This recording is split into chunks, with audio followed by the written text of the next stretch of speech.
ओम शांति। आज 31 तारीख की मुरली। आज बाबा क्या कह रहे हैं? बाबा कहते हैं, मीठे बच्चे, तुम बाप को याद करो, यही याद विश्व के लिए योगदान है।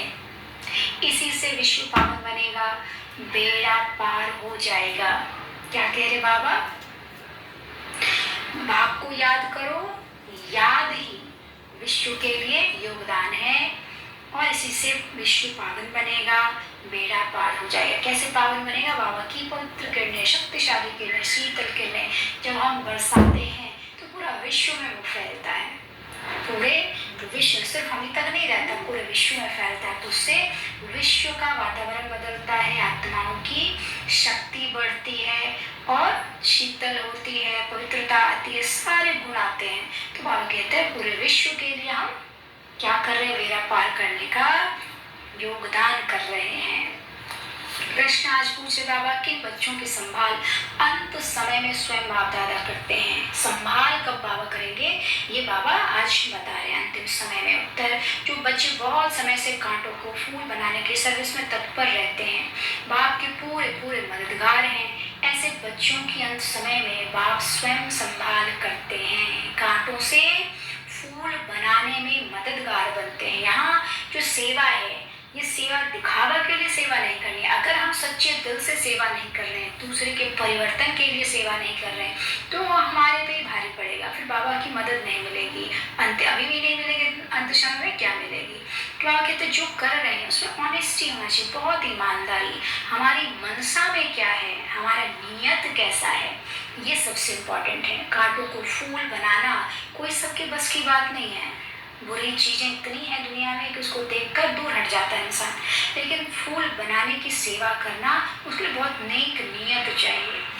तो बाबा कहते जब नियत अच्छी होगी तो पूरा पूरा मददगार बाबा भी अंत समय में होगा, संभाल करेगा। बाबा कहते मैं अपने मददगार बच्चों को वंडरफुल सीनरियाँ दिखलाकर खूब बहलाऊंगा, वह अंत में बहुत सुख देखेंगे, साक्षात्कार करते रहेंगे। फिर जिन्हें एक बाप दूसरा में कोई यह पाठ पक्का है, ऐसे बच्चों को ही बाप की मदद मिलती है। कैसे होगा? किसी भी स्थिति में बाबा ही याद आए, ऐसा पाठ पक्का जब हो तब बाबा की मदद मिलेगी। नहीं तो दुनिया में बुद्धि फंसी रहेगी तो बाबा दूर होता रहेगा। आज की बचा है, प्रीतम आन मिलो, ओम शांति। प्रीतम और प्रीतमाएं, प्रीतम एक है और प्रीतमाएं अनेक हैं। प्रीतमाएं बुला रही हैं एक भगवान को, अनेक भक्त बुला रहे हैं। किस लिए? सुख के लिए। कन्या बुलाती है प्रीतम आन मिलो, किस लिए? सुख के लिए ना। सगाई होती है सुख के लिए, परंतु अब बच्चे जान गए हैं जबकि रावण राज्य है तो प्रीतम से कोई सुख मिल नहीं सकता। रावण राज्य में सुख हो ना सके, प्रीतमाएं सब शोक वाटिका में हैं तब तो बुलाती है ना। अशोक वाटिका में तो कोई बुलाते नहीं, कोई दुख व शोक नहीं तो बुलाएंगे क्या? क्यों? दुख में ही प्रीतम को याद करते हैं, फिर प्रीतम मिल जाता है तो आधा कल प्रीतमाएं याद करने से छूट जाती हैं। दुख में जब बुलाते हैं प्रीतम आन मिलो, तो प्रीतम कौन है? शिव बाबा, और हम सब क्या प्रीतमाएं हैं। तो बाबा आता है हमें आधा कल्प के लिए दुख से छुड़ाता है, तभी हम याद करते हैं, प्रीतम आन मिलो कहते हैं। अभी तुम जानते हो सबसे मीठा सबसे प्यारा प्रीतम है ही एक परमपिता परमात्मा, सबसे ऊंचा सबसे श्रेष्ठ। यहाँ कोई मनुष्य अपने को श्रेष्ठ श्रेष्ठ कह न सके। भल कहते हैं ईश्वर सर्वव्यापी है, शिवो हम, परंतु एक दो से श्रेष्ठ तो होते ही नहीं है ना। होते हैं ना, बाबा कहते हैं शिवो हम कहते, परंतु एक दो से श्रेष्ठ होते ही है ना। साधु लोगों में जो ऊंच होते हैं उनको और साधु लोग दंडवत प्रणाम करते हैं। सब जगह श्रेष्ठता तो है ही, अपने अपने पुरुषार्थ से नंबर 1 2 3 4 ऐसे तो होंगे ही ना। तो जो नंबर 1 पे है उनको नीचे वाले प्रणाम करते हैं। बाबा कहते हैं परंतु सबसे ऊंचते ऊंच एक ही प्रीतम परमपिता परमात्मा गाया हुआ है। सब उनको याद करते हैं जरूर सुख के लिए। जब बहुत दुख होता है तो बहुत प्रीतमाएं याद करती हैं। अभी बच्चों को इतना दुख का अनुभव नहीं है। बाबा क्या कह रहे हैं? अर्जुन तो बहुत दुख आने वाला, अभी तो बहुत बुरी कंडीशन हो गई है। तो दिख ही रहा हमेशा प्रकृति कितना कोपित कर रही है, हाँ? और कितनी तरह की बीमारियां आ रही हैं, कितने टेंशन हैं, रिलेशंस कितने खराब हो रहे हैं। बाबा कहते हैं अभी तो दुख आने बाकी हैं, अभी तो आए नहीं है। जिसको बुलाया जाता वो आएंगे तो जरूर ना। तो बाप भी आते हैं, बाप का बनने से 1 सेकेंड में सुख का वर्षा मिल जाता है। बच्चों को निश्चय होना चाहिए हमने बाप की गोद ली है तो सेकेंड में जीवन मुक्ति मिली है। बच्चा पैदा हुआ होता है तो गोद में आ जाता है, फिर निश्चय हो जाता है कि यह वारिस है, यह भी बेहद का बाप है। बाबा कहते बच्चा पैदा हुआ बाप की गोद में आया तो क्या निश्चय हुआ कि इस पिता की संपत्ति तो इस बच्चे को ही मिलेगी, वारिस है। यह भी बेहद का बाप है। बाबा कहते कि मैं भी क्या हूँ, पिता हूँ, लेकिन पूरे विश्व की आत्माओं का पिता हूँ, सबका पिता हूँ। लेकिन क्या बाबा कहते अब अच्छी रीति इनको पहचान लेते हैं, पहचान में कोई तकलीफ नहीं है। बच्चे बहुत हैं, गाया जाता है सन सोज फादर, तो किसको कहने की दरकार नहीं। ढेर के ढेर ब्रह्मा कुमार कुमारियां हैं, इतने ढेर बच्चे सिवाय ईश्वर के और किसको होते नहीं। श्री कृष्ण तो दैवी गुणों वाला मनुष्य है, मनुष्य को इतने बच्चे हो नहीं सकते। तुम जानते हो हम शिव बाबा के बच्चे हैं, तुम कह सकते हो कोई भी मनुष्य को इतने बच्चे होते नहीं। कितने ब्रह्मा कुमार कुमारियां हैं, गायन तो है ना। प्रजापिता ब्रह्मा का याद करते हैं, त्रिकालदर्शी परम पिता परमात्मा को, भगवान को ही इतने बच्चे हो सकते हैं। तो वह निराकार जब साकार में आए तब तो अडॉप्ट करे ना।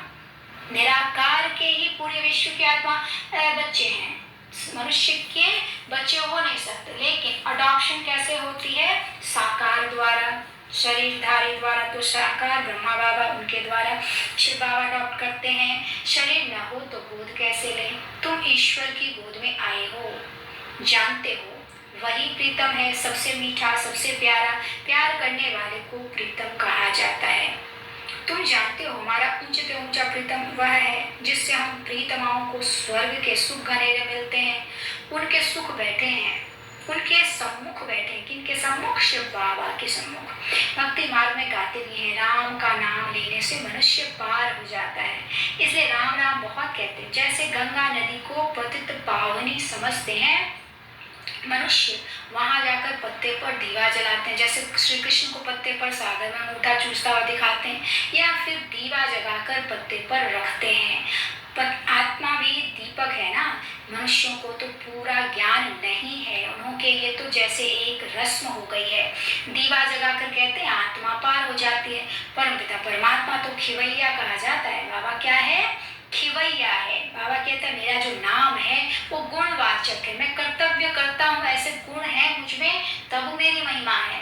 तो खिवैया है, तो आकर जब नाव पार हमारी कराता है इस विषय सागर से, तभी तो उसको खिवैया करते हैं ना।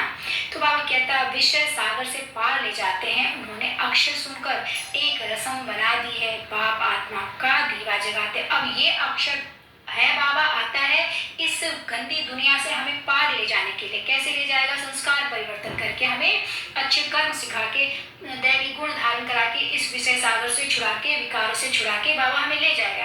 लेकिन इसको शास्त्रों में कैसे बता दिया है कि आत्मा को दीप के रूप में दिखाया है, और दीप जलाकर पत्ते पर सागर में या नदी में हम डाल देते हैं कि वो पार जा रही है। आत्मा इस विषय सागर, इस नदी से पार जा रही है, मतलब यहाँ से पार जा रही है। तो बाबा कहते हैं क्या, और शास्त्रों में कर क्या दिया है, उल्टा का उल्टा बना दिया है। मतलब जो चीज ऐसा है उसका बिल्कुल विपरीत उल्टा बना दिया है। बाकी है खिवैया शिव बाबा, हमें संस्कार परिवर्तन करके हमारे आत्मा को सतयुग में ले जाता है।